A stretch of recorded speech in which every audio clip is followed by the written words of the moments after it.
Hound Dar, Ianto. No, he's speaking in tongues. Are we celebrating King David? What's going on over there?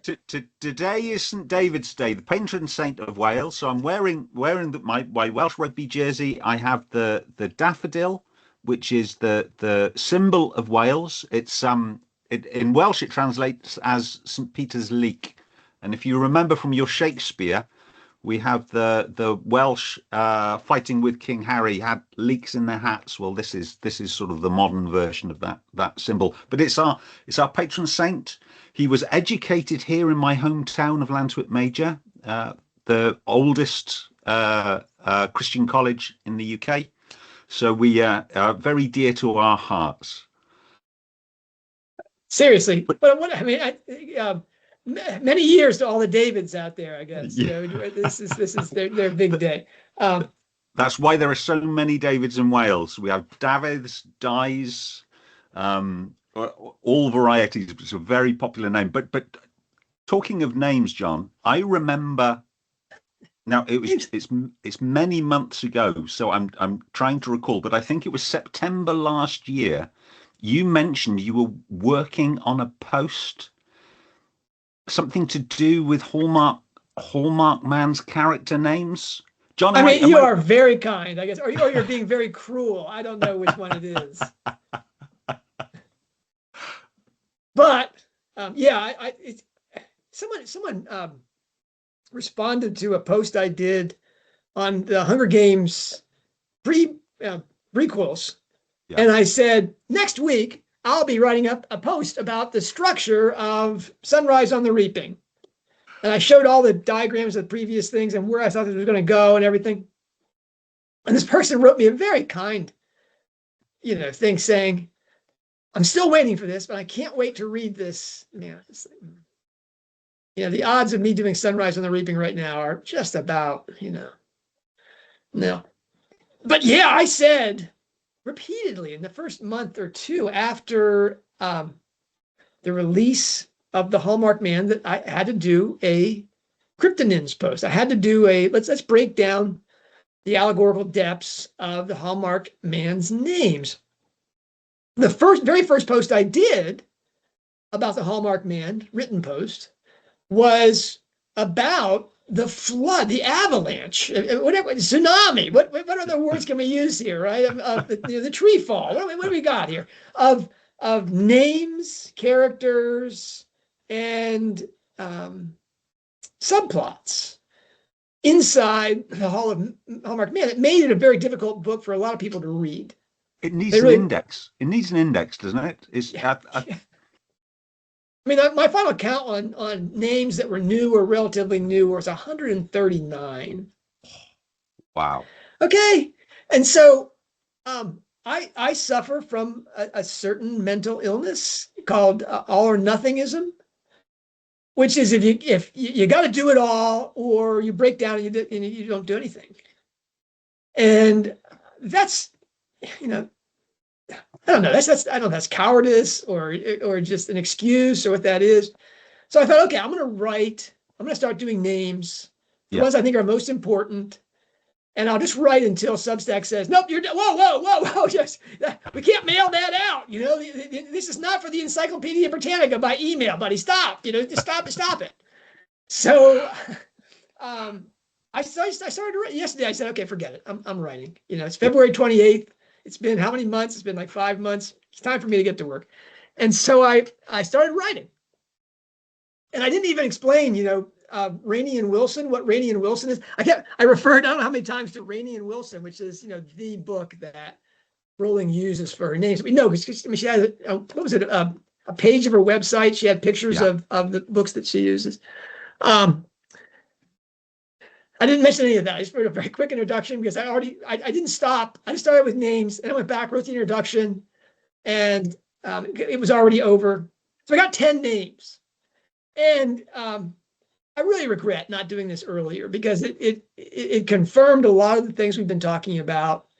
It showed a few things that I thought were delightful. And it highlights what we're after here, what we're about. What Hogwarts Professor does. And forgive me, Nick. I know you live in the lake. I know you've got a little houseboat out there in Rolling's Lake, whatever. And some people accuse you of dredging the lake, but I mean this the reason you came into this whole project was because of the shed work. Oh yeah. And really, it's the shed work as reflected in the golden threads that really brings us to the lake, as much as Rowling's testimony about it. Because you see the golden threads, you're like, wow, all of these things have correspondences with Rowling's life. The shed, not so much. You know, you can find mythology, and if you work at it, you can get at the literary alchemy, but you don't look at Rowling's life and say, oh yeah, this is a lady that's going to write in chiastic structures. These are things that the work testifies to, and you can largely put those aside. And the names, the names really get at what Rowling is about. There's a forgive me, I'm not my literature stuff is all largely post 19th century in terms of fiction. I'm not a reader of poetry. I don't read poetry.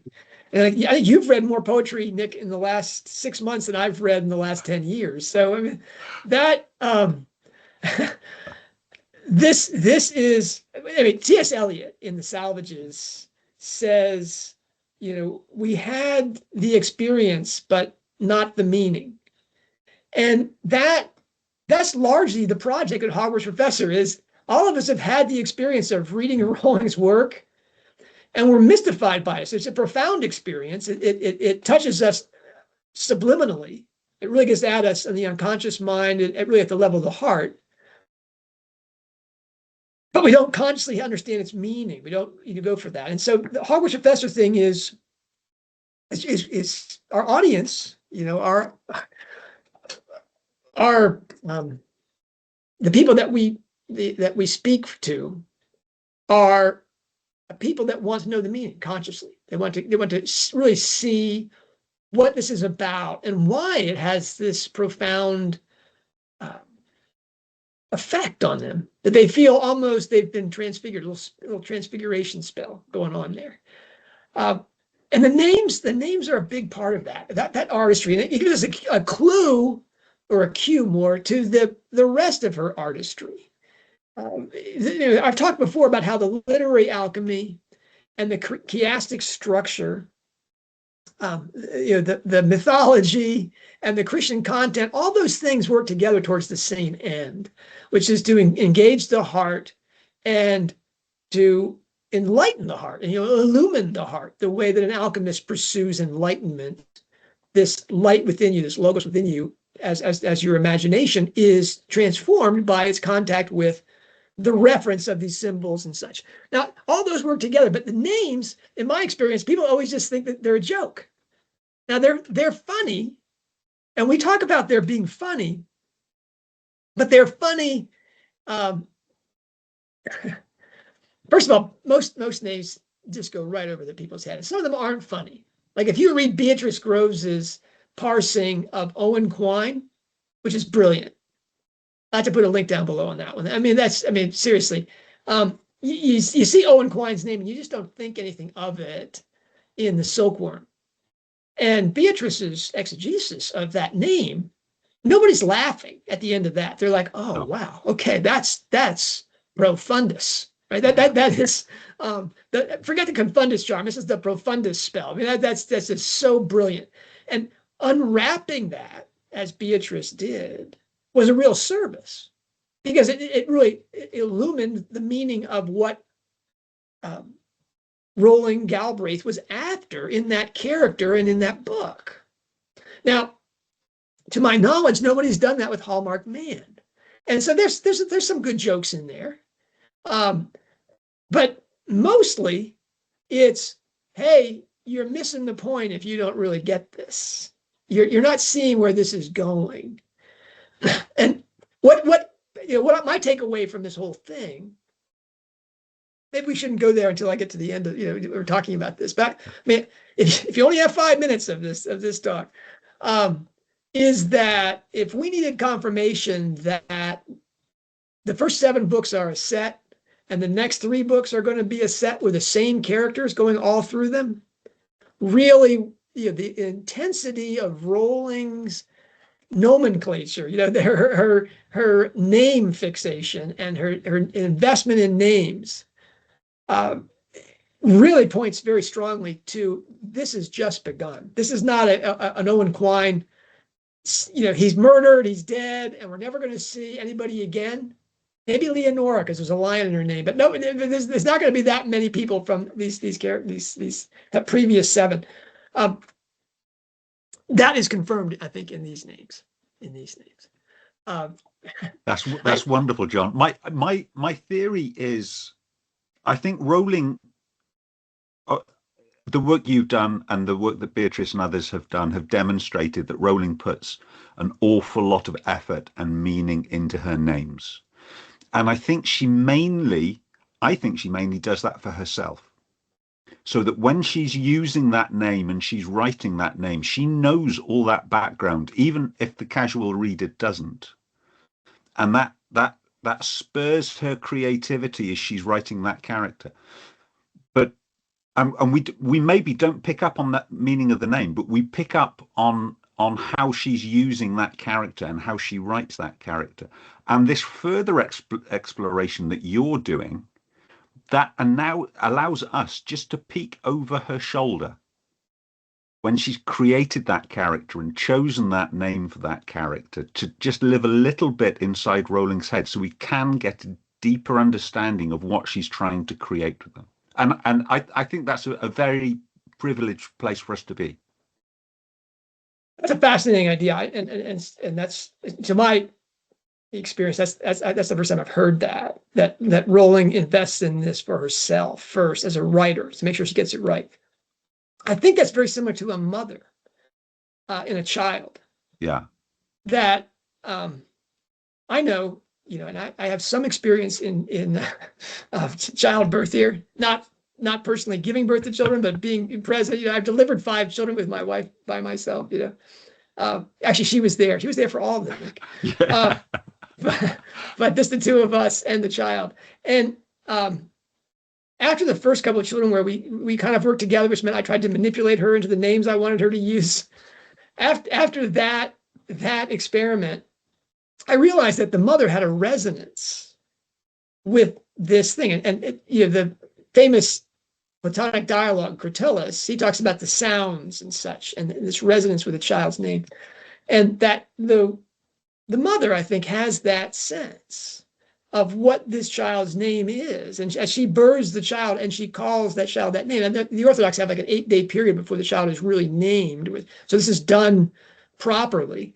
But that naming is how that child's going to be known, and this is again. Names are considered to be superficial, accidental things by, in fact, the whole nominalism, that perverse theological error from the high scholastic period is about names. That's what nominalism means. Is that any description of a thing is just a name, and it's arbitrary, it's social, it doesn't really have any meaning per se. It's a sign, it's a cipher. It doesn't really mean anything.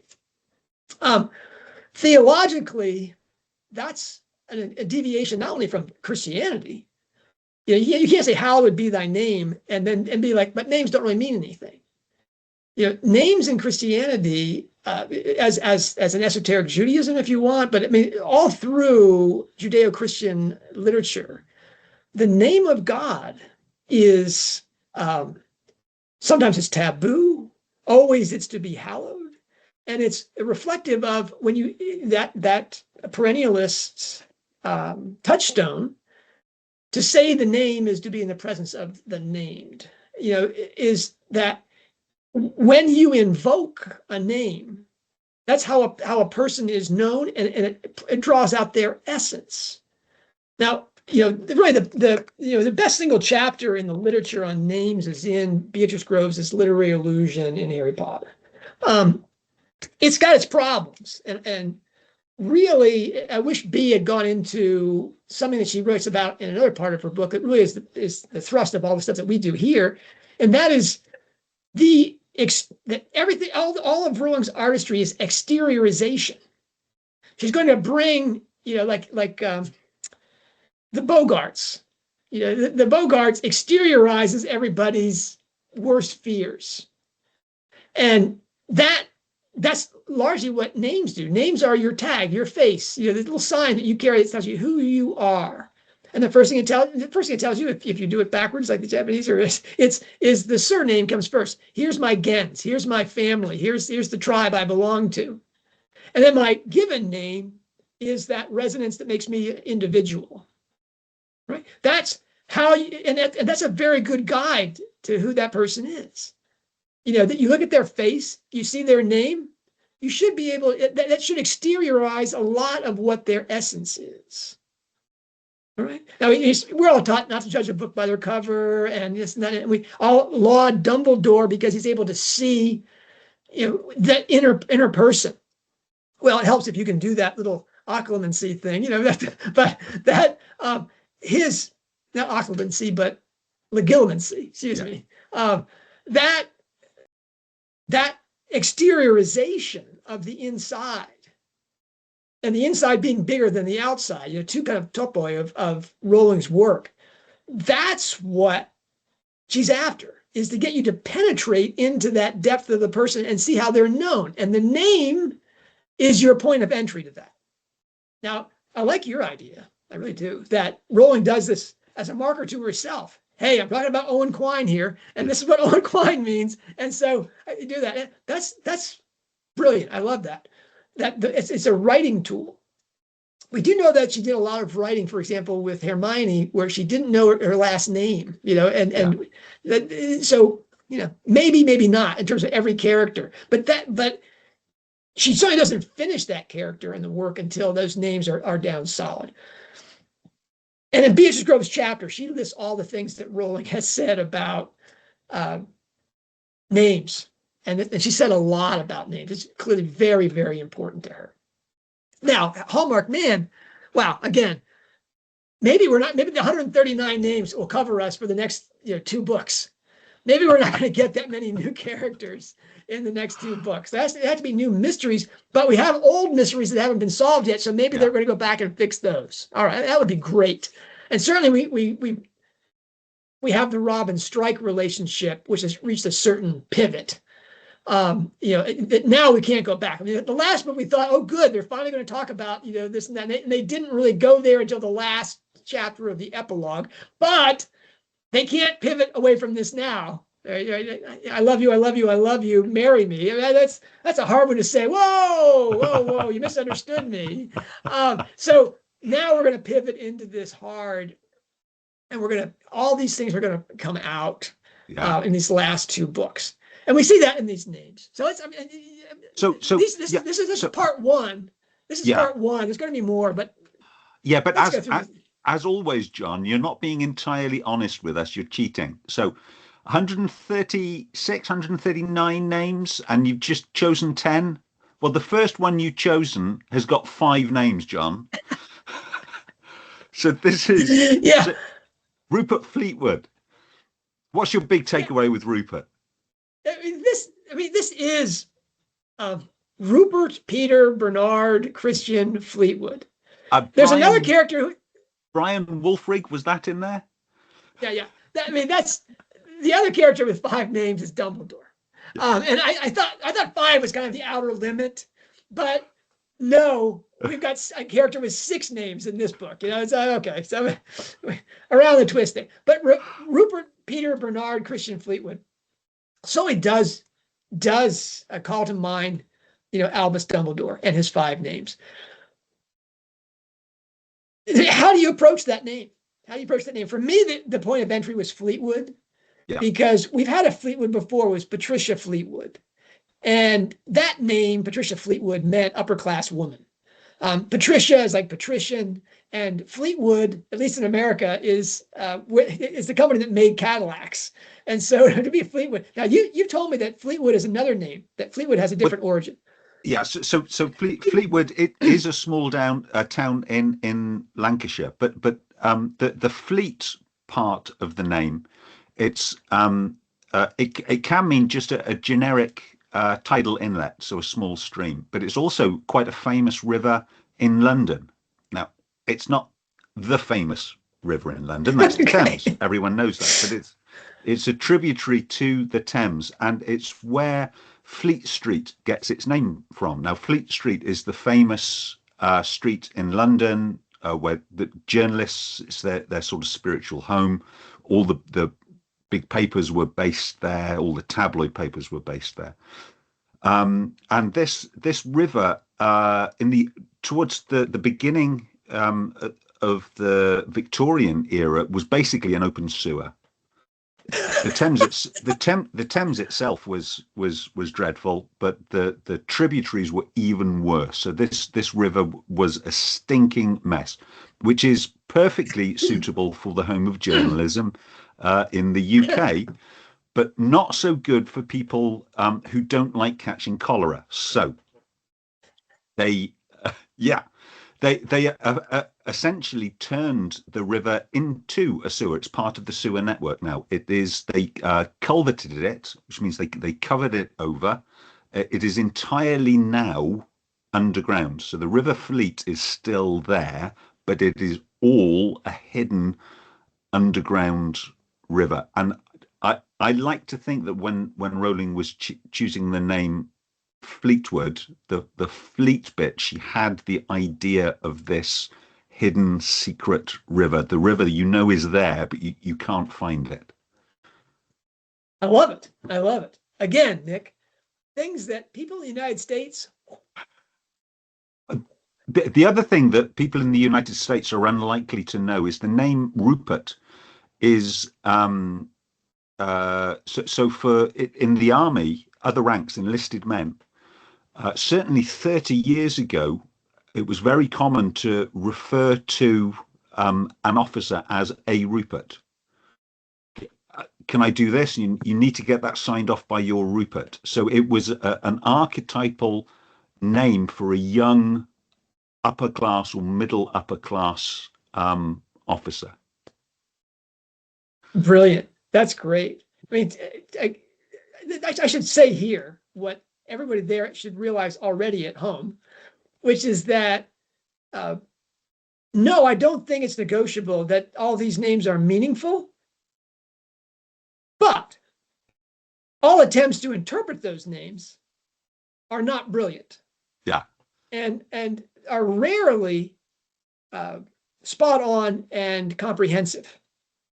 So please, take this for what it's worth. All names, there's the 3 P's, Nick, of names. There's a place, there's a patronymic, and there's a profession. Okay? And Rupert and Fleetwood, I think, are both markers for a certain class. You confirmed that with the whole Rupert thing. That's great, the young officer. But a Rupert, knowing that the name means Robert, it comes from the same roots as Robert, and instead of being Bob, you're a Rupert. That's okay. I know who you are. You're a Rupert. You've got these pretensions. Peter, we know, was the name of his father. That's a patronymic, right? It's also the name of the one of the chief apostles. Christian, again, another marker. Now, you should know that. So Rupert Peter Fleetwood was probably his name at birth. Patronymics usually follow immediately after the given surname. Bernard, I'm guessing, is his baptismal name, right? And then Christian is obviously a generic thing. I think that's probably his confirmation name, which is only in certain bells and smells Anglican communities do they give you another name at confirmation. So having 5 names like that is a sign of your belonging to a certain social class. Old prayer book Anglican communions. So this name, first of all, marks that he's supposedly in a certain class, but that we know that Rupert Fleetwood doesn't honestly belong to that class. He's a waiter, but he's fallen from that. Now looking at that name, you'll see, I think, that Rupert and Fleetwood, the brackets, are class markers. Peter and Christian are names that are most associated with faith. Like that, hey, I'm a good guy. But then you get to Bernard, and Bernard is a great name. Now, people are going all over about, Rupert Bear being some sort of cartoon in the United Kingdom. Oh yeah. No, it was a comic strip, a paper comic strip that ran from early days of the century through. I think they even still print it in the Daily Express today, so it's hugely long running. Okay, so when she called him Rupert Bear, she didn't necessarily have to know the meaning of their name Bernard. No. Again, and people are talking about Saint Bernard and stuff. Okay, he went to Switzerland. I think that to me is Rowling having fun. But I think the heart of the Bernard thing is what it means in German, is that it means, hardy bear. Baron is the word for bear. And I think that's much more likely why she called him Rupert Bear, maybe the cartoon, but also because his name means bear. Now, so what? Now you can say it's a chiastic structure. You've got basically A, B, C, B, A in that name, those 5 names, with the C there being the bear. And this is kind of a nasty guy, Nick. I don't know about you, but when you make a woman pregnant and you run for the hills, not a good, no. not a character marker, right? So it's like, oh, great, didn't want to have to deal with it, so bye-bye. That means you're just a bear. You're like the dogs and the lions inside this book. There's a certain animal quality to men, this deep-voiced man. And remember, he's the son of Dino Longcaster. Rowling really thinks that genetics has an important play in things. And even though he's supposedly the biological son of Peter Fleetwood, we learned at the end of the book that he's not. Who is he the son of? He's the son of Dino Longcaster. Well, you look up Dino Longcaster's name. We know Longcaster is an archery reference, and we get the whole eros, the false Cupid, carnal desire, sexual passion, eros. But Dino means, in Italian, it means little bear. And so at his baptism, first of all, who is Rupert's mother that she invites her lover to be the godfather to her child? Okay, I think she's just playing her bets, right? It's like, well, I got to give this guy some father credit, but maybe it's her little joke with that. But then she names him, the baptismal name is Bernard, the strong bear, when the father in cuckoldry his name means bear. Woo! So we have 2 patronymics in there, Nick. And the center one, the meaning being in the middle, is that it's Dino Longcaster's kid. Now, Nick, that's a lot of effort for a character we're never going to see again. Yeah. I think that to me is a suggestion that, no, we're coming back. We're coming back on this one. Wow. Okay. And that was the first one, Nick. That's the first one. Time, folks. So come back for the 138 adventures of names with John and Nick. Wait, you said you got one with one more, so that's got to be Lady Jensen, right? Oh, you want to skip down to Lady Jensen? Yeah, I mean, seriously, Tara, Claremont, Campbell, Lancaster, Lagarde, Jensen. I mean, can you even be Critilic in law? First of all, it's an even number, doggone it. So you're not going to have if it's going to be A, B, C, C, B, A. But here's the thing: it's all those names, other than her birth name, Claremont. All those names are markers of clan and tribe, which is to say it's like mafioso families. Don't cross the lines. Now, again, this is like the BSS Grove Summit. Rowling's what her great grandfather was a medical missionary to Hawaii. I gotta love that. Yeah. Dugald Campbell. I mean, just love it. I mean, think of the demiguises. Now, anyway, Campbell, their clan motto is never forget. Now, I mean, B explains that nicely as they spin that. So, we're aware of our own failings. No, that's not what the Campbells are talking about. No. They're talking about if you cross a Campbell, you've crossed us forever until we have our revenge. So that so there used to be a Highland regiment called the Argyll and Sutherland Highlanders, and the clan of Chief Campbell is the Duke of Argyll. So it was his regiment basically, and they had a tune they would play before every battle, and the name of that tune was "The Campbells Are Coming." So they would warn you before battle starts. Even in the First World War on the Somme, they would play this to the Germans. We're giving you fair warning. The Campbells are coming. Seriously, that's such a wonderful, hubris and arrogance, or just let's say elan vital. This is, we're coming, brother, and you're not going to like this. That is so wonderful. And that's Tara Claremont Campbell. Yeah. And it's Charlotte Campbell too. Is never let a slight go unrewarded. That if you're going to do something to me, you're going to get 10 times on this. I mean, the Marine Corps is famous for that too, is no better friend, no greater enemy. A famous Marine Corps general once told the Iraqis, he said, if you'll participate in this peacemaking journey, then we will have your flanks. We will guard you up. And if you decide to cross us, they will speak here of what we do to you for 1,000 years. And that to me is this Claremont Campbell mindset. And why we know that Charlotte Campbell didn't go into the night peaceably. That there's something either her family is going to use what happened to her, or they did something to her and they're going to weaponize it. But the Campbell thing is not done. No. And so Lagarde is the same way. Lagarde, the name, in French, it just means the garden. Rainey and Wilson, our favorite resource for all things Rowling's name, says it just means people protection. Some people say it just means, garden or estate. The surname database, I love that, says it's the German, that like the Campbell's clan motto, it's a desire to defend its members from outside attack. This is from the surname database. It derives from the personal name Ludgard, composed of the elements Lud, meaning people or tribe, and guard, protection of people or perhaps defense.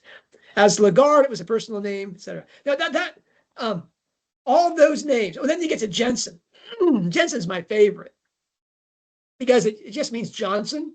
Yeah, it's just John's son. It's the patronymic basically that we had before, but she chooses Jensen instead. Now Jensen is great because it's the Scandinavian equivalent of Johnson, but it has the word Jen in it, Jen. But sorry, if you're in England, you think of gentry and gentility, upper class. Yeah. And that's a reflection of that soft G, gen is from gens, the Latin word for tribe. And, the fiercest tribe, the whole mafia thing comes out of the Italian idea of the gens. And so when she gives her last name, Lady Jensen, it's again, that Campbell, Lagarde fierceness. And all of her money, we find out later, is from Claremont, which just means, basically city on the hill. They're the people that live on the top, the bright shining hill. Sort of a Protestant, we're the city on the hill, which means we have the position of power. Don't screw with us. Lady Jensen's name, Tara, and wasn't she great? I mean, she was great value, Nick. That confrontation at the Lagarde family estate, what's it called?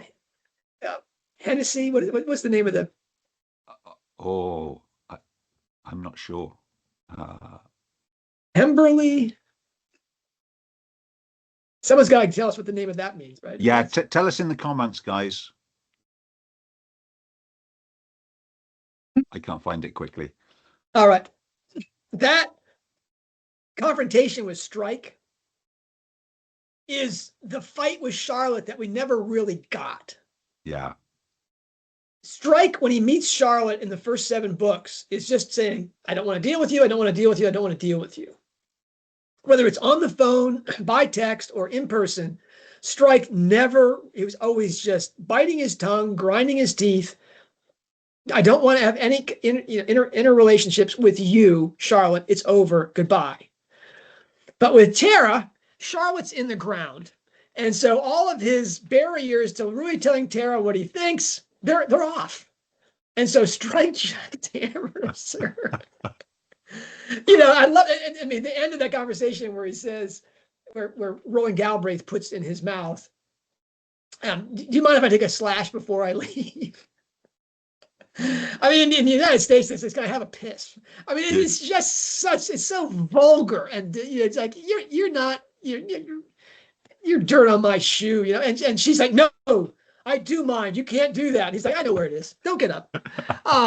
It's just so brilliant. That confrontation with Charlotte, we never really got to see. We get to see it with Tara, who is, of course, essence. She's congealed Charlotte. She's the point of origin for Charlotte. She's mad. She's crazy. And she may be Johnny Ropey's lover. Oh, wouldn't that be exciting? So yeah, do you have any doubt that we've seen the end of Lady, Claremont, Campbell, Lancaster, Lagarde, Jensen? I did have memory, Nick.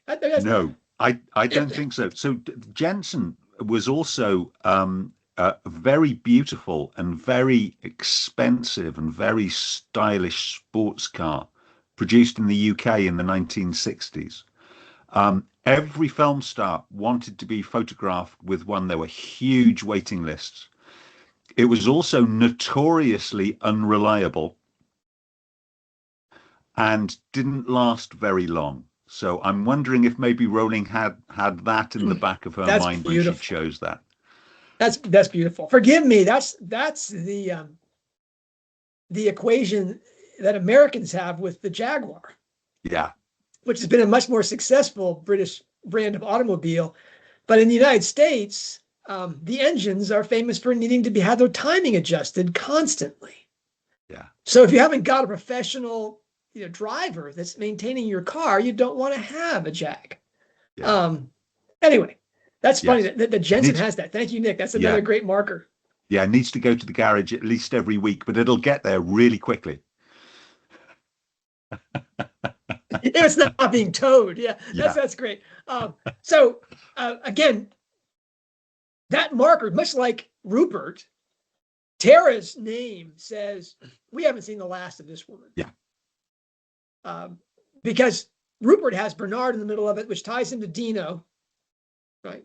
And Dino, he's all wrapped up in Tara as well, because the Lancaster thing we know about this relationship.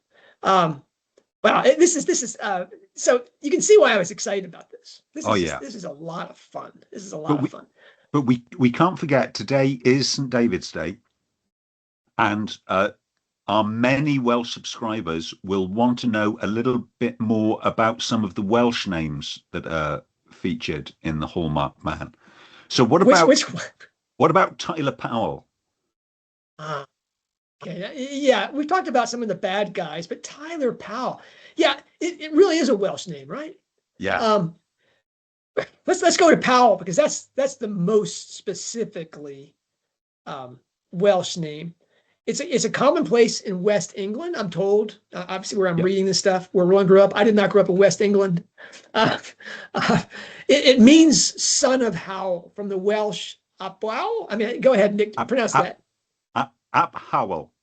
Ap Howell. Okay. Howell means eminent, prominent, literally well seen. Howell, though, derives specifically from a Welsh king and has a tint of royalty in it. Whence Powell, as the son of the king, refers to a prince of the realm. Now, I've gone, some people don't get into the Christian symbolism of these books.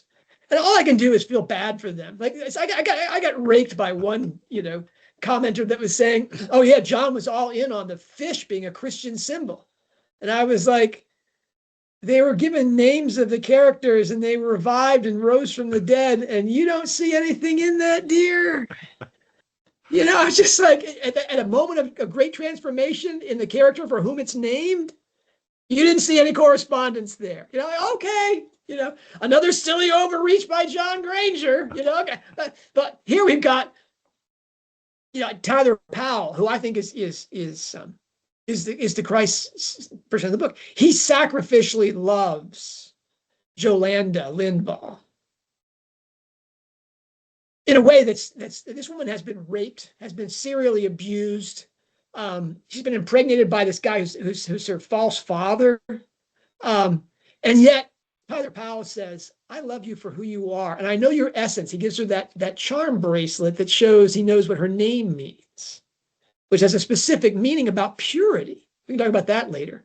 Okay, Tyler Powell is this man of vision, and he sacrifices everything for a woman who's pregnant with another man's child because of his unconditional love for her.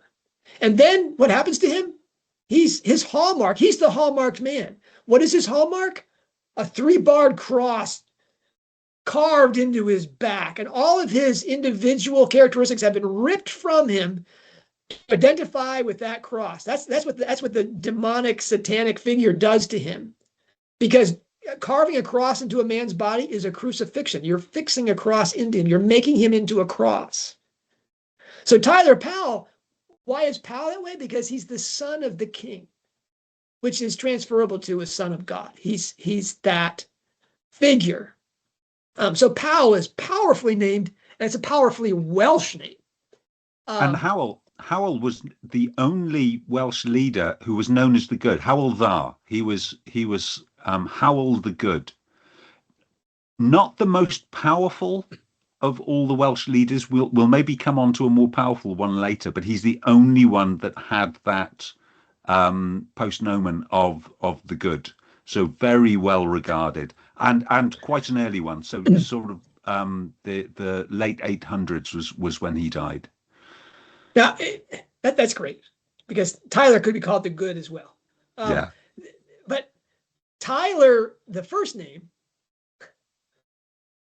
is, in case you doubt the spiritual resonance of Powell, Tyler takes you there. And Rowling's having a lot of fun with this, because Tyler means bricklayer or mason.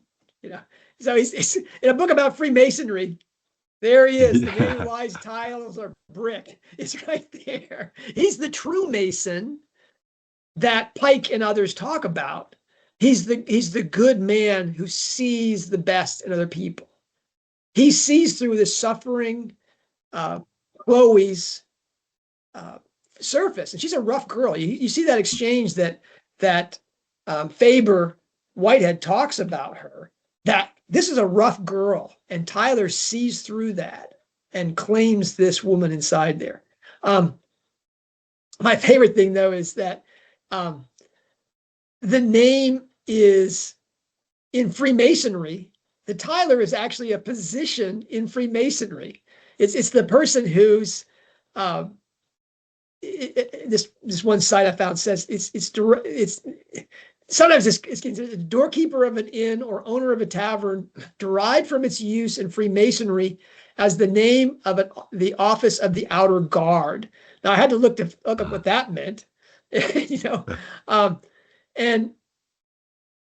the duty of an outer guard of a Masonic lodge.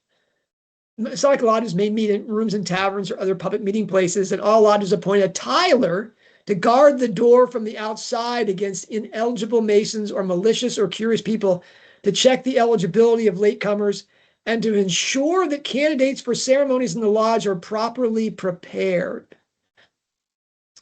I think the reason that he was all dressed up in this regalia was because, and for Rowling's sense of humor, was that he was a Mason responsible to making sure people were fit for this. And he becomes this bridge. They talk about the specific order that the rite he's being prepared for is about a bridge ceremony. Because, again, the Christ figure, I've talked to you about that fish symbol, Nick. Yeah. That the connection of heaven and earth is the fish who is Christ. right? He's dressed up. The Christ is the bridge between heaven and earth, the God-man whose two natures join these two spheres and make eternal life possible for those in the earthly sphere. He's the bridge from one to the other. And that Tyler Powell is dressed in that ceremonial robes for that ceremony, the bridge. If you don't see the Christ symbolism in that, Nick, I'm just going to be doing that. Wow. And the choice of Tyler Powell, there's no way that Rowling, with all of her research into Freemasonry, didn't know what Tyler meant.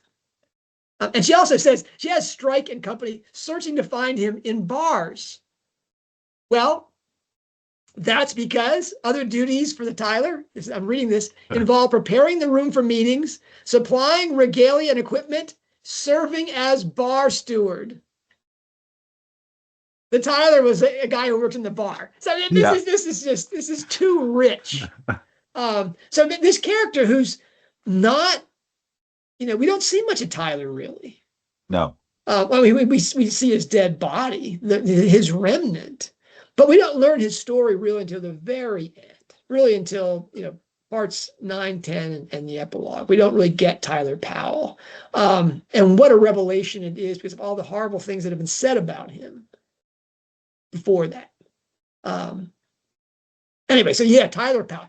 So I hope that satisfies your Welsh friends, Nick, that we did the It does. I think more than satisfies.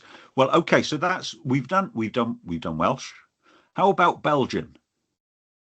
So you want me to talk about Jolanda Lindvall? Yeah. Okay. Well, first of all, she's got two names, right? Yeah. We got Chloe Griffiths. You want to do Griffiths first? You want to do Ian Griffiths first? The bad guy. We've done the good guy. Yeah. My countrymen will be cheering if we go straight on for a Griffith. Well, yeah, Chloe Griffiths. I want to go with Ian Griffiths first because it's personal, Nick. You know, when I first ride through, I was all for Ian Griffiths because you've heard me bang on about the Peter John rule in Rowling's work. Rowling said famously that all these mystery writers have a tell. One of the writers that she really admires had long-fingered people. That's it. Yeah. They were you knew that was the killer right there, man. Just got a good grip on someone's neck, I guess. And she said, once you saw the long-fingered character, you knew it. And if there was any kind of poisoning in the background, Agatha Christie, that was it. You knew this was going to be the person who had access to the poison chest. That's the killer. Well, Rowling's tell has always been Peter and John. And John Bristow, but that wasn't really his given name. He was adopted, right? So we don't even know what his real name was. John is Jack Jones, the hero of Christmas Pig. His name means John. That's so. She's good guys are named John, and bad guys are named Peter. But there's Peter Gillespie, Peter Pettigrew. Peters are bad because for all of her daddy issues, right? Rupert Peter Fleetwood, he gets kind of a bit of a bye because Peter was the dad, and the dad we find out was a bad guy. So okay. But Ian is just the Gaelic form for John. And so I saw Ian Griffiths and thought, oh, he's a good guy. And I also made another key mistake, John, Nick, was Griffiths, I assume was from Griffin. I thought, oh, King of Heaven and Earth. There it is, the lion and the eagle. What could be a better name? And the guy's short. And he limps like Hephaestus. This is everything great that Rowling has. This is the hero of the book. Oh, well, Nick, as you know, Griffiths is a good, Ian is not really a Welsh name, right? Ian is Scottish Gaelic. What's the Welsh? So there's several. So the most direct translation from Ian to Welsh would be Iowan. But there's also Ewan is another variant, and for a nickname or to show some affection, you might might term someone Ianto. So in our introduction, I referred to you as Ianto because I'm very fond of you. Um, but Ian is, I think, now so common in English usage. It's also common in Wales, and I think the assumption is it's just an English name. It wouldn't be recognised as Welsh. I don't think it would be recognised as Gaelic either, even though that's where it came from. Okay, that's good.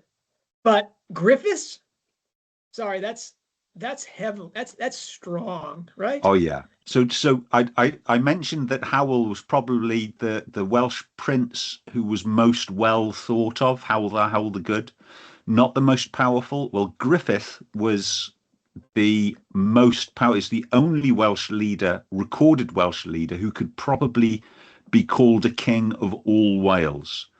So he was the son of Llywelyn. So his full name was Griffith ap Llywelyn.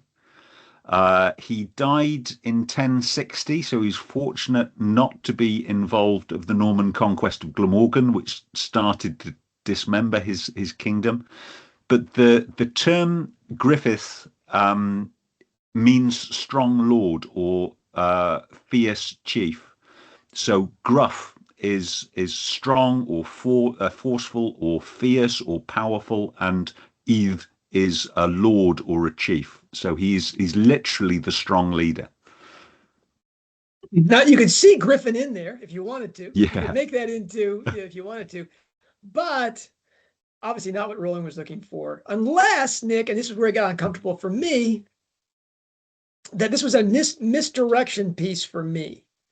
That I was going to bite into that and say, oh, this is a great guy. His name is John. I've said everybody named John is a good guy. And Griffin, he's got a Christian name. This is good. And then I realized that we got John, and his last name starts with a GR, and he's short. 64 inches, Nick.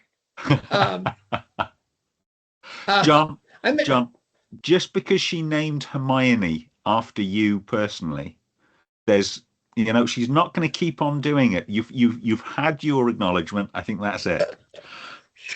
I mean, for those of you who are not aware of this inside joke, Rowling gave Hermione a middle name, and the middle name, Nick, was Jean, or Jean, which in French is John.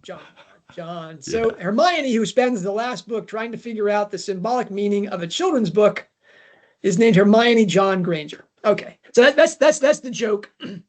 Yeah, Gilderoy points there all around, right? But this is reverse Gilderoy points, because now it's like, wow, she's decided to name this despicable sex trafficking rapist after the short guy. But I don't have a limp, Nick. I don't have a limp. All right, now. Anyway, that was my discomfort. I'm so glad that you think that's a stretch. On we go. Okay. Chloe Griffiths. Yeah. We've already talked about Griffiths. It's really a signifier of royalty, specifically of princes, but not of griffins, right? Chloe is a color, believe it or not. I saw a person commune this morning on the Sunday of Orthodoxy. Her name was Chloe, because that's a reference in St. Paul to a woman with a house church in Corinth who writes. The reason we have the letters to the Corinthians is because someone in Chloe's house writes and says, hey, we got real problems. But Chloe in classical times, it's a color. It means young green shoot. Like, think of scallions, things that come out of the ground overnight. This giant green shoot. And specifically in places like the desert, that it means blooming constantly or fertility.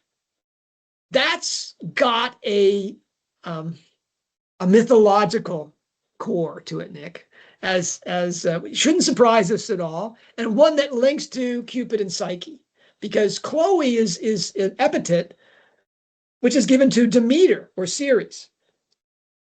Demeter is the mother of Persephone. Those of you that have maybe you're tired of hearing Nick and John talk about Cupid and Psyche, but Persephone is, or the charm bracelet. Persephone is the end game of that whole Cupid and Psyche thing. Maybe not the end game, but pretty doggone close to the end game. And Persephone is the daughter of Demeter, who is the goddess of agriculture and fertility and husbandry. That woman is the reason that everything grows from the ground. Well, Persephone is captured by Hades and dragged off to hell. Hades pulls this little trick with the pomegranate seeds and gets her to eat some stuff down there. And so when she goes back, oh, sorry, if you eat something while in captivity, you have to come back. And Zeus decides, because she only ate 6 pomegranate seeds, that she only has to be in Hades 6 months of the year. And that's why we have fall and winter, because Ceres, the mother of Persephone, is grieving while her daughter is in hell with her husband, Hades. And in the spring, when she comes back, we get those green shoots, hence Chloe. So we have that connection with Demeter here. Chloe, Rowling is just throwing out a Ceres reference, that this is really kind of the mother of the story, which is to come, is Hallmark Man. And we're going to see the progeny of this story played out in the next 2 books. That's my theory. I'm sticking to it, Nick. Wow, I think I'm with you, John. I think I'm with you. All right.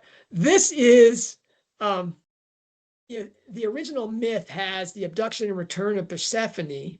Rowling Galbraith highlights that connection in Hallmark Man by making the mysteriously absent Chloe the principal victim of Ian Griffiths, that the Christ-like Tyler Powell, who goes into hell and harrows it, tries to save. So she's doing the Rowling thing of blending mythology and Christianity together brilliantly, obviously. But the Ceres Persephone story makes Ian the Hades figure, especially as he separated Jolanda Chloe from her mother Rita by abduction and murder, and kept the young girl underground, literally in the basement, metaphorically in her hidden status and pseudonym, and ultimately in her grave. She's buried in concrete under the house. So we really get that. When Psyche follows her sister's direction and confronts Cupid arrows with a lamp and a knife, she inadvertently wounds him with lamp oil and he flees. She pursues him, but can't find him. On that hunt for her love, she asks Demeter Ceres for help. She's part of the task. And so there's Robin, basically Demeter balks at helping Psyche, because that would cause Aphrodite to be upset. And so she kind of balks. Juno does the same thing, he says, no, you got to go find Venus and work this out with her. But on this score, Chloe Demeter is pursued by Robin Psyche in Hallmark Man during her mad search for mental stability that she can only have via this anti-erotic relationship with Strike. But Chloe Demeter has been killed by the false Cupid sex trafficker, right? Ian Griffiths, who assumes Ceres' voice and gives Robin Psyche false messages that distract her from her search. Now, you can say that's too much of a reach, but then you get to Jolanda. If you don't think Rowling's into names, she's now made Robin at the end of part 9 in the book. Her epiphany about that solves the entire case comes from her interpretation of Yolanda's name, where she understands finally, oh, Jolanda, the violet bracelet. If from Tyler catalyzes the reactions ending in everyone's death in the book. Tyler gives her the violet bracelet, and that causes things. So Jolanda's name. This is straight from the meaning of flowers website. Okay. Jolanda is a feminine name of Hungarian and Slavic origin, derived from the Greek name Jolantha, meaning violet flower or purple flower. Its etymology traces back to Greek, io and anthos, flower. The name gained popularity in various European countries, particularly Italy, Spain, and the Netherlands, often associated with beauty and nature. It is a cognate, It's most popular in the following countries: Netherlands, Italy, Switzerland, South Africa, Belgium. All right, you know all that because it's in the book. Yeah. But did you know that violets have a mythological backdrop? Okay, one that's relevant on several levels to the Strike series. There's a connection first with Artemis. Hey, Nick, who was talking about the Artemis thing? It's the drinking game time. Woo! It's Artemis time, right? That's right. Artemis is the divine defender of women and children associated with Robin Ellicott, hence her infertility. If you go to petalrepublic.com, Nick, violet flowers have... I'm rarely off that website, John, as you know. I know. It's on your marked page. I know this comes out. It's your default page. Violet flowers have deep roots in Greek mythology, and we know that Rowling knows that because of the lilies and the narcissa. I mean, there's been whole monographs written about flowers in Harry Potter. I mean, Rowling's into flower symbolism. They have deep roots in Greek mythology. As the story goes, violets were the creation of Artemis, who transformed one of his virginal nymphs into a delicate flower to protect her from the approaches of her twin brother Apollo. This is why violet flowers become a symbol of modesty and restraint.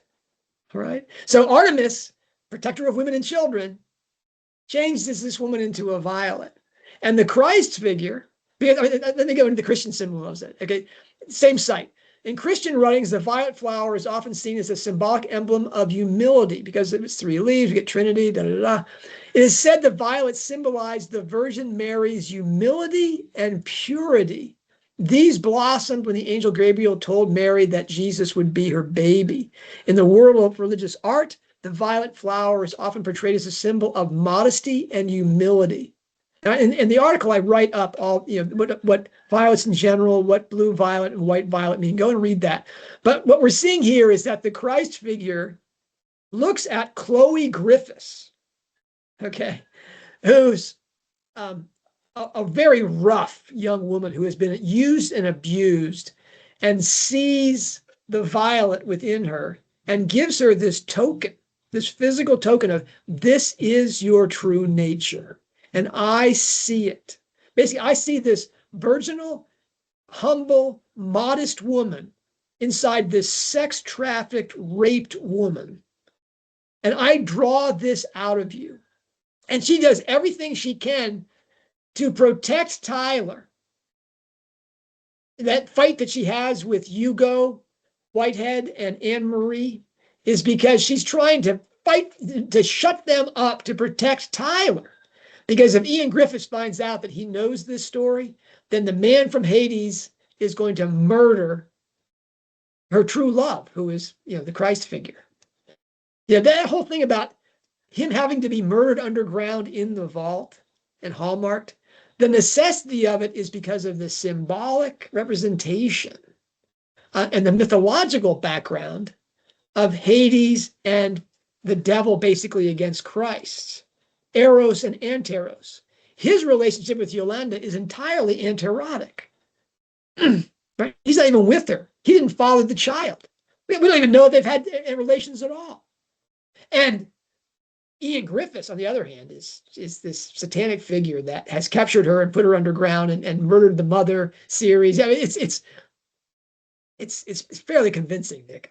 Forgive me. Really, that Griffith murders Hugo and Anne-Marie because they tease Chloe Yolanda about the bracelet, and he kills his daughter and Tyler as well.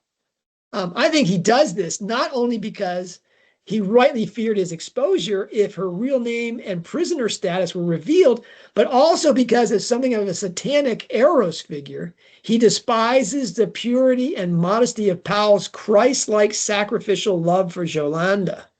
Hence his bestial butchery and underground in a vault. Then you get to that's just Jolanda. Then you get to Lindvall, okay, which means Vale of the Linden Tree. Mythologically, the linden tree, I knew this because my wife's given name at birth was Lindsay. The linden tree is the sacred tree of Aphrodite, symbolizing love and tenderness, which is to say, not passionate desire and carnal abuse. Right? It's anti-erotic love.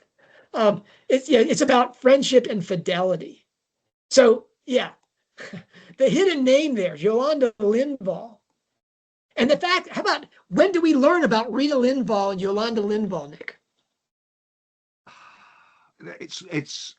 Is it part 3? I don't know what part it's in. No. I don't know why people are so obsessed with parts, Nick. Why are people so consumed by parts? All I know is that John, are you concerned we have a deadline for our next part recording coming up? Part 9. I've already done it, Nick. I've already done it. Have? I've already charted. I'm ahead of you, brother. Okay, but the crazy arbitrary reveal of Rita and Jolanda Lindvall comes to a drunk Robin Ellicott outside a bar on Christmas. Yeah. Christmas Day. She's inspired. Really, she goes out there to look and see if Strike sent her a text. You know, she realizes that's a betrayal of her boyfriend, you know, later. But at the moment, she's just in it. She wants to spend more time with Strike than anybody else, and she's outside. Of course, she gets, you know, the flubberworm instead. She gets Matt Cunliffe. Who's reaped his reward, right? I mean, he's got this. I mean, he's smoking. He's overweight. He's tired. And his ex is dating Paul Newman, right? I mean, this is tough. All right, so she's out there having won the gambit, and what does she get in this crazy internet search she does on her phone? She gets Rita Lindvall and Jolanda Lindvall. Yeah. Christmas Day, Nick. Gosh, what would Christmas Day be? Sorry, I mean, seriously, that the whole Christian mythological subtext is buried in the names. I'm sorry, those names aren't really Welsh, other than Griffiths. The name, the Griffiths, that's kind of an ugly thing that the Welsh are involved with that, Nick. I'm sorry if your friends are going to. They're the Hades figure. They're Satan. They're the devil in this thing. They're the great deceiver. Instead, we get this mythological reference, you know, the sacred tree of Aphrodite, and it's not passionate love. It's the sensitive type of love. Again, if you weren't on board with the mythological Psyche and Cupid thing and Eros and Teros as the backdrop we get from Spencer and C.S. Lewis, wow, you're missing a big piece of this book and what's going to happen in the next 2 books. And yeah, the Christian symbolism, Nick, I'm leaning on it. What other names? I mean, there's all sorts of other names in here. Okay. So we all know Sacha Lagarde is a bad egg. We met him. Strike's met him. Very smooth, Nick. He's not a nice guy. However, you've been talking about that way back in Lethal White. So how did you get there? How he appears in Lethal White, he's only mentioned as a reference, but the first clue we get from him is in the exchange with Max Priestwood, whose name is a great one, right? Yeah. His name means big cross. I mean, that's just great. You know, not only a big cross, the biggest. Cross. This is the whatever this guy says. That's the point. That's it. You know. And he doesn't call Sacha Lagarde Sasha. He calls him Simon Lagarde. I mean, the passage in Troubled Blood, he says, yeah, I was in a play years ago with her half-brother, Simon Lagarde. He starred in that miniseries about the financial crash. What was it called? She came to watch our play and took us out to dinner for afterwards. I liked her, actually. She was a real laugh. Some of those posh girls are a lot funnier than you'd think. So Simon Lagarde is mentioned as a throwaway. But, Nick, I'm sorry, the Peter John thing, it's Yeah. right there. Simon is synonymous with Peter. And I put all the links down below. I mean, the links are in the original article about the Simon John thing. When Max Priestwood calls him Simon, that means this is a bad, bad egg. You know, the story of that is in Rolling Father Echoes, something I wrote around Troubled Blood, and Jack Jones, Peter and John.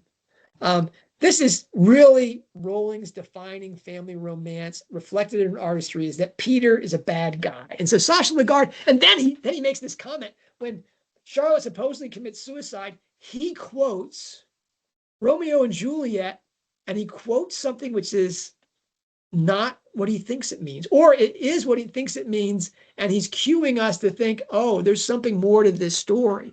And you again, I'll put the links down below for that. I talked about that in you wrote the who killed Charlotte Campbell, basically, and that, you know, because she was killed, she didn't commit suicide. Yeah. And I wrote a follow-up called the Charlotte Campbell Murder Mystery, and my number one candidate was Sacha Lagarde. Now that's before we met him. Yeah. But his name and what he said were both huge markers that he could not be trusted, that he knew something or he did something to do with Charlotte's murder. Now, so the first thing is his name isn't Sacha.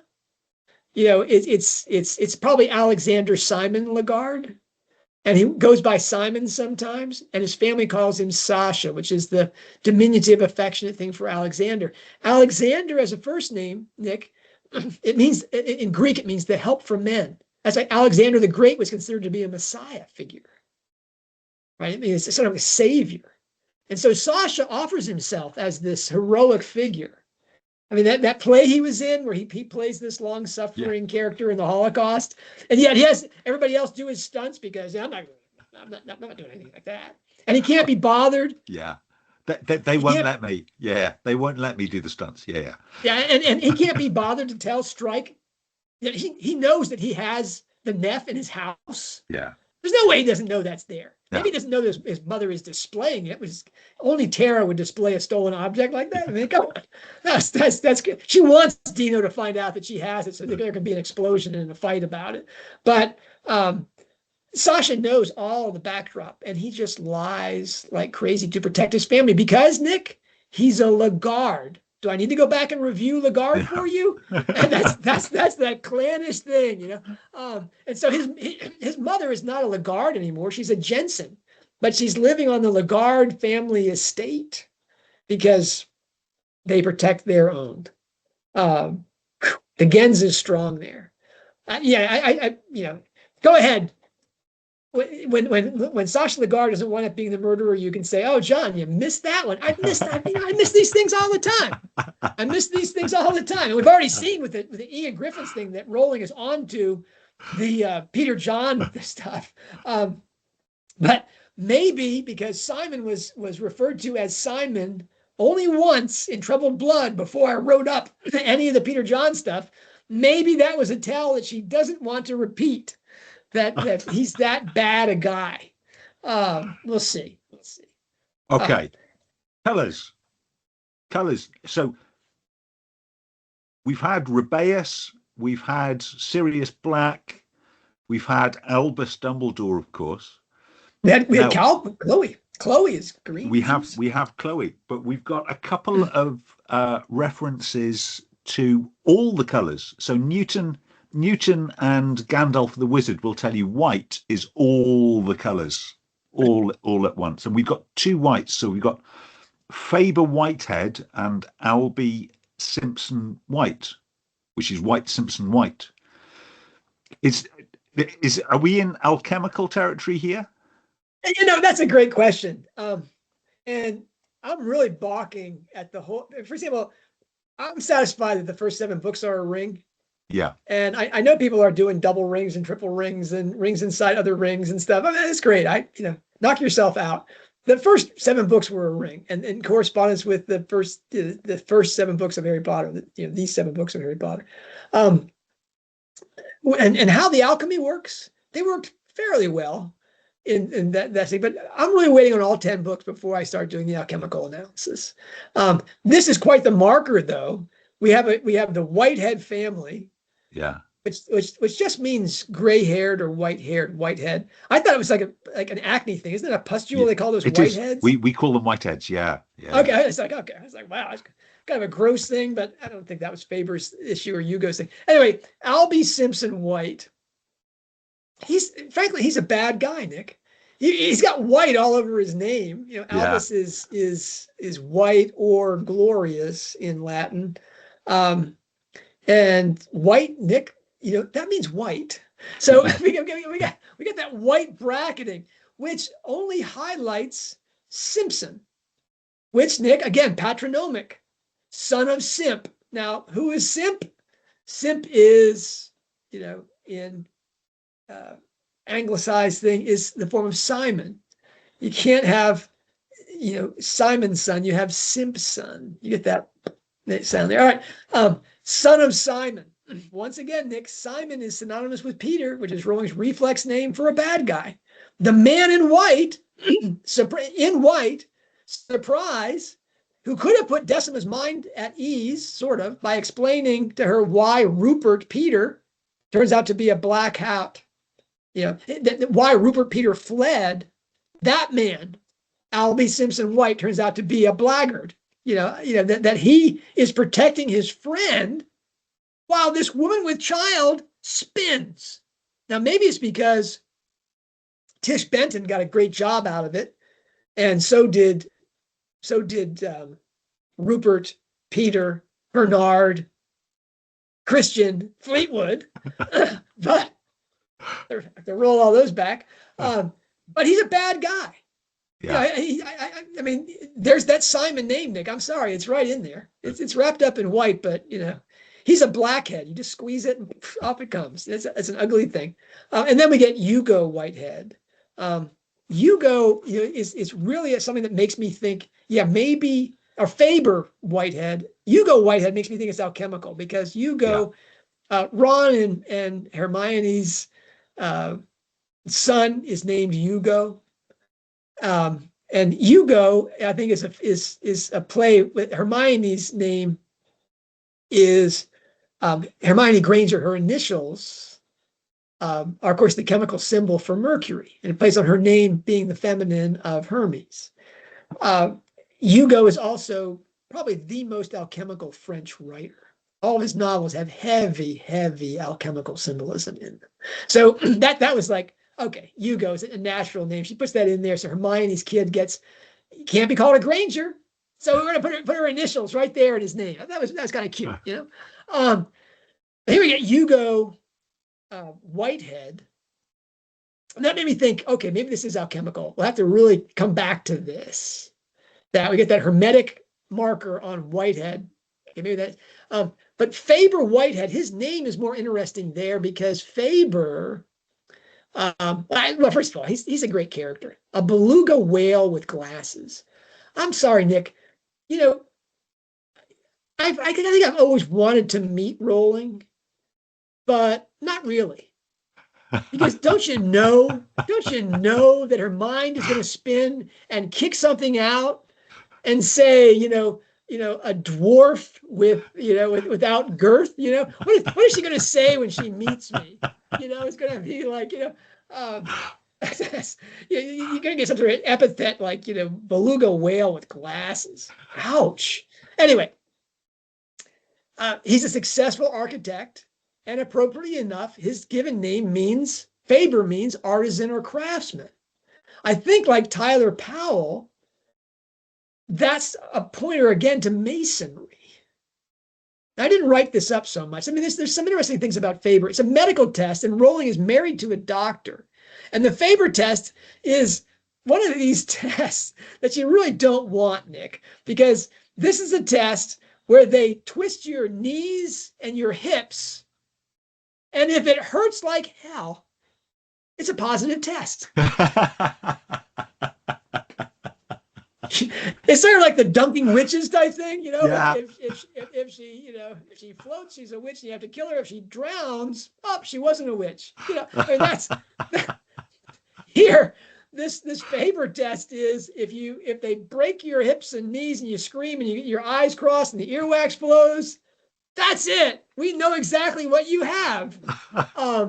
And I wonder if that wasn't kind of what happens in her interview with his interview with Robin. If he's been totally bamboozled. He thinks Ian Griffiths is a great guy and that Chloe is the murderer. He's just totally misread everything. But I think his name probably, I didn't go into this in the article, I think his name really has more of a Masonic reference, much like Tyler, that Faber is a maker. And again, the Christian image there is of the bridge. And I'm going to be posting about the perennialist conversation about the symbolism of the bridge, which is pervasive inside this book, especially with Neil Semple, but also just the Iron Bridge murders. Yeah. Iron is considered to be a pretty base metal. And so the Iron Bridge is like a false metal is sex trafficking and abuse of women.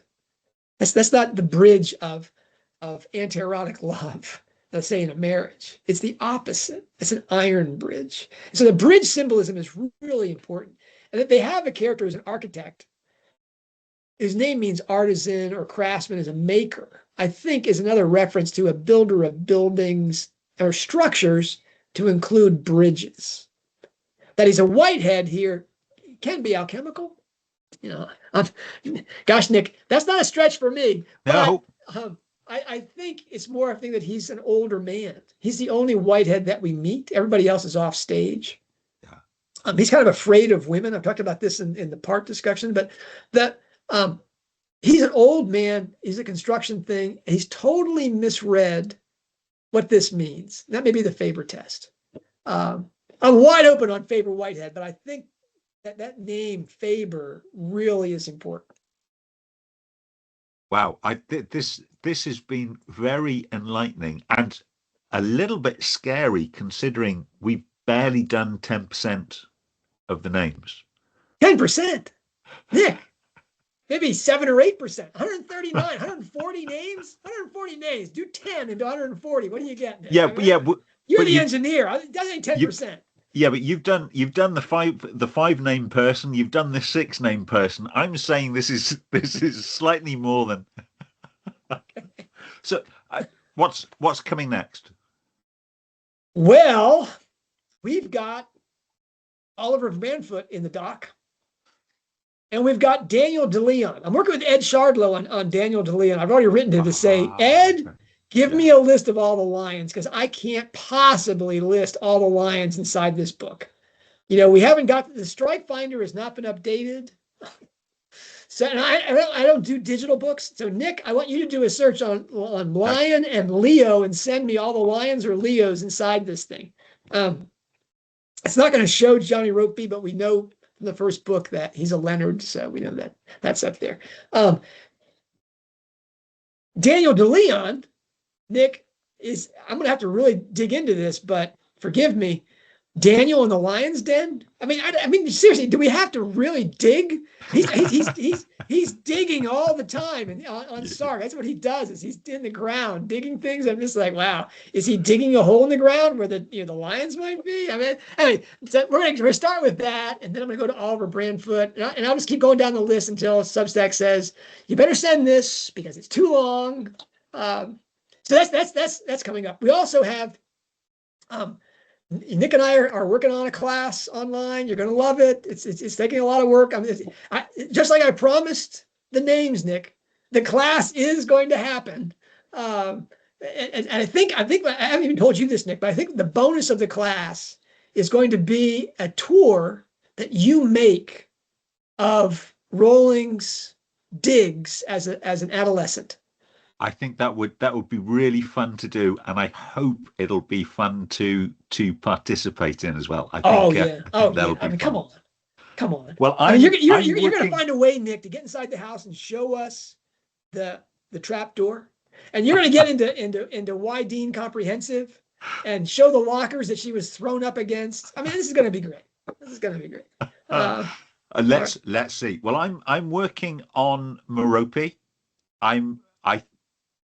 I think I might be able to poem. That sounds pretty gross, Nick. You're working on Merope. I think I might be able to link the the Harry Potter merope to Voltaire, to Voltaire's play, to Matthew Arnold's poem, to the Hallmark Man.